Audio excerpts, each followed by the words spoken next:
Kasih karunia dan damai sejahtera dari Allah Bapa dan dari anaknya Tuhan Yesus Kristus. Amin. Shalom. Horas Amanginang. Selamat bertemu kembali dalam renungan harian gereja HKBP Resort Surabaya. Adapun yang menjadi ayat harian kita tertulis dalam kitab Ester pasal 2 ayat 17. Maka Ester dikasihi oleh Baginda lebih daripada semua perempuan lain, dan ia beroleh sayang dan kasih Baginda lebih daripada semua anak darah lain, sehingga Baginda mengenakan mahkota kerajaan ke atas kepalanya dan mengangkat dia menjadi ratu ganti Wasti. Demikian firman Tuhan. Ayat ini dilatar belakangi ketidaktaatan Ratu Wasti kepada Raja Ahasveros. Para penasehat kerajaan menyarankan raja mencari pengganti ratu. Diadakanlah seleksi untuk mencari calon permaisuri bagi raja. Mendengar hal itu, Mordekai, anak dari saudara ayah Ester, pun mencalonkan Ester yang asalnya bernama Hadasa untuk mengikuti seleksi. Ini bukan perkara mudah bagi Ester, karena ia berstatus tawanan, budak. Ditambah lagi ia keturunan bangsa Yahudi, bangsa jajahan Raja Ahasveros.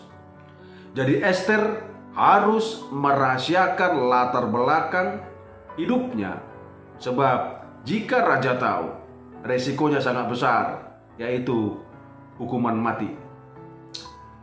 Ayat ini merupakan titik balik yang luar biasa dalam kisah Ester.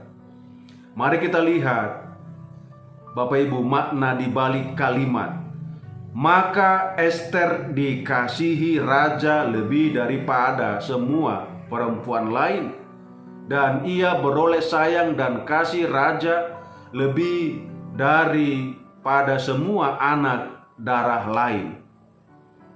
Berikut adalah poin-poin penting dari renungan ini. Pertama, perkenanan Tuhan jauh melebihi kuasa manusia. Ester masuk ke istana sebagai anak yatim piatu, orang asing, dalam hal ini Yahudi, dan tawanan.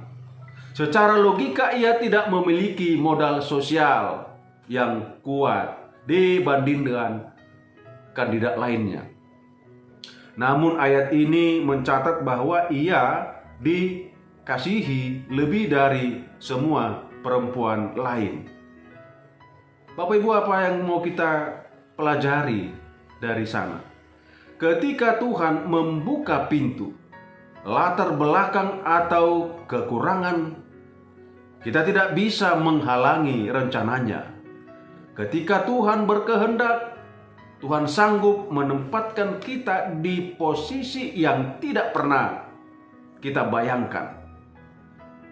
Poin kedua, inner beauty yang memancar.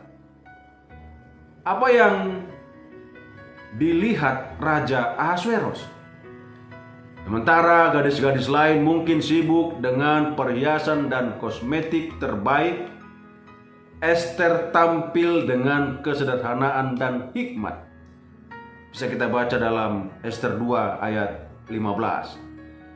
Daya tarik Ester bukan sekedar fisik, melainkan karakter yang tenang dan rendah hati. Jati diri dan kecantikan batinnya memiliki daya tahan yang jauh lebih kuat daripada sekedar penampilan luar. Karakter yang saleh akan menarik perhatian orang-orang yang tepat. Yang ketiga, persiapan di balik tahta. Sebelum ayat 17 terjadi, Ester melewati masa persiapan selama 12 bulan. Ia tidak langsung jadi ratu. Ia harus taat pada proses dan bimbingan Hegai. Seringkali kita menginginkan suatu keberhasilan. Seringkali kita menginginkan mahkota, hasil akhir, tetapi enggan menjalani proses pemurnian. Perkenanan Tuhan seringkali datang kepada mereka yang tekun dan setia dalam setiap masa persiapan yang tersembunyi. Keempat, berkat untuk sebuah misi. Tujuan Ester menjadi ratu bukan untuk kenyamanan pribadinya, melainkan untuk menyelamatkan bangsanya di kemudian hari.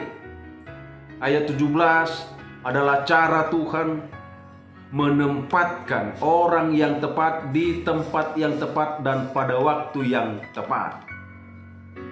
Jika hari ini kita menerima posisi, keberhasilan atau kasih sayang dari orang-orang di sekitar, tanyakanlah, Tuhan, apakah misimu di balik posisi ini? Berkat Tuhan, Bapak Ibu Saudara-saudara selalu memiliki tujuan yang lebih besar dari sekedar diri kita sendiri. Lalu yang menjadi kesimpulan dan aplikasi, Ester 2 ayat 17 mengingatkan kita bahwa kasih karunia Tuhan adalah kunci. Kita tidak perlu menyikut orang lain atau menggunakan cara-cara yang tidak jujur untuk naik ke atas. Hiduplah dalam ketaatan, jagalah karakter, dan biarkan Tuhan yang memasangkan mahkota itu pada waktunya.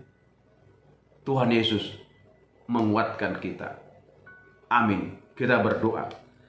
Tuhan, terima kasih karena Engkau adalah Allah yang sanggup mengangkat hidup kami melampaui batas kemampuan kami. Bentuklah karakter kami dalam masa persiapan dan pakailah setiap keberhasilan yang kami terima untuk menjadi saluran berkat bagi sesama. Berkati firman-Mu, berkati jemaat-Mu, berkati pekerjaan mereka dan anugerahkan Tuhan kasih setiamu kepada mereka. Ampuni dosa kesalahan kami Bapa. Dalam Kristus kami sudah berdoa dan mengucap syukur. Anugerah Tuhan kita Yesus Kristus, kasih setia Allah Bapa dan persekutuan Roh Kudus menyertai saudara-saudara. Amin.